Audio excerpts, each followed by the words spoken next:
welcome to another episode of the SFI Vodcast.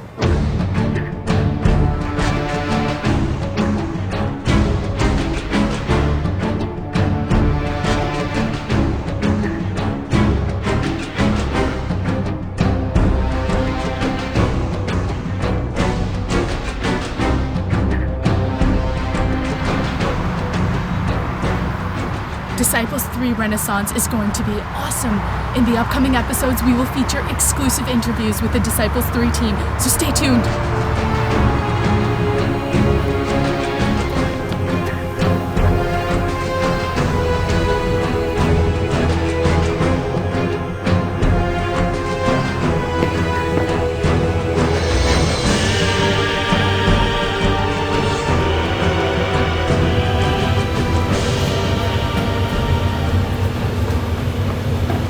Right now, I want to talk about SFI's latest incredible title, Culpa Innata.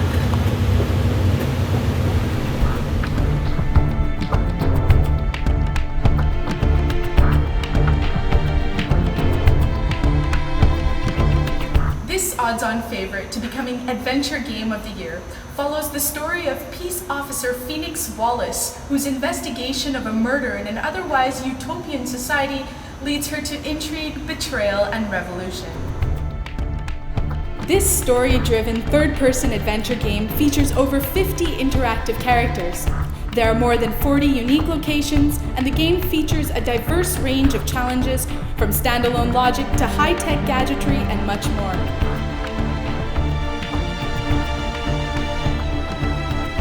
Culpa Innata is in the running for Best Adventure Game of the Year. If you do anything this week, be sure to pick up a copy of Culpa Innata. The game is available at retail stores everywhere, or if you take advantage of Strategy First's pre-order, log on to the site, get yourself a copy, save 10% off, and free shipping.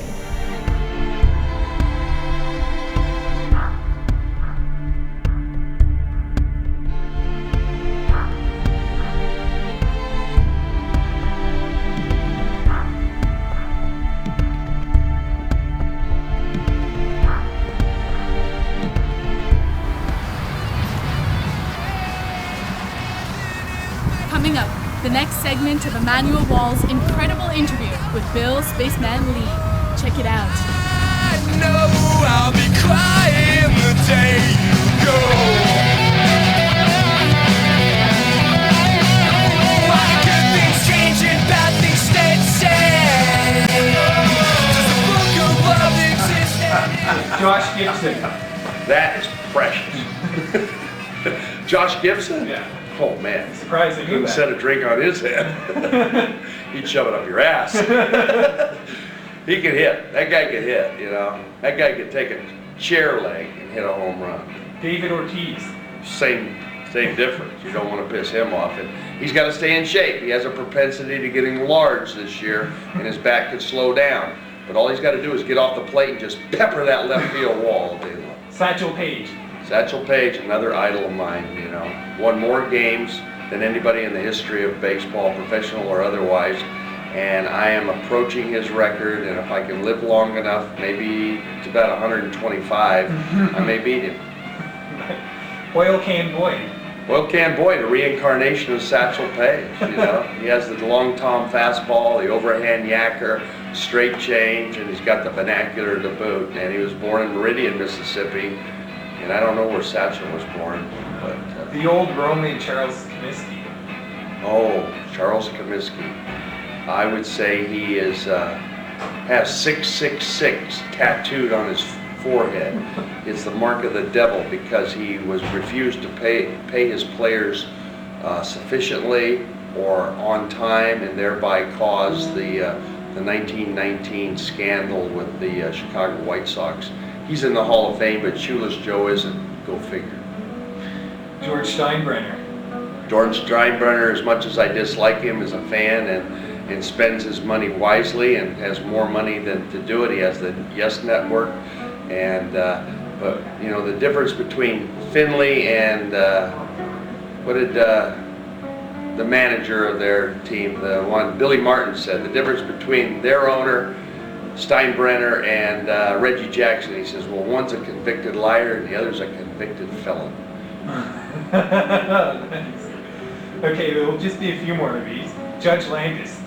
Judge Kennesaw Mountain Landis, one of the bigger assholes on the planet Earth.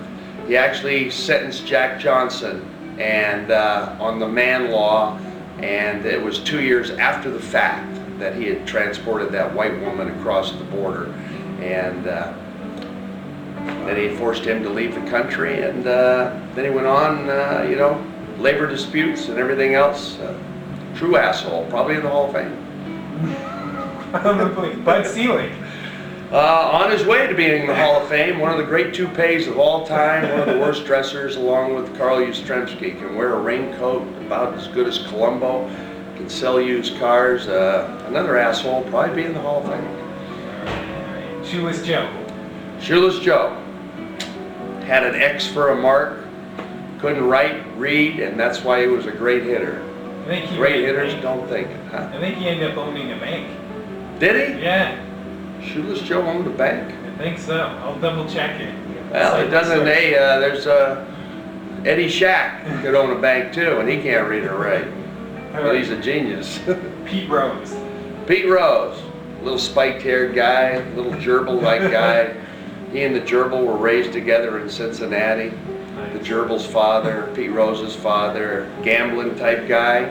Everybody in Cincinnati should have been hung, according to Ulysses S. Grant and General Sherman, because as soon as the Union troops left Cincinnati, they'd go across the Ohio River and trade with the Confederates. They were all a bunch of turncoats in Cincinnati.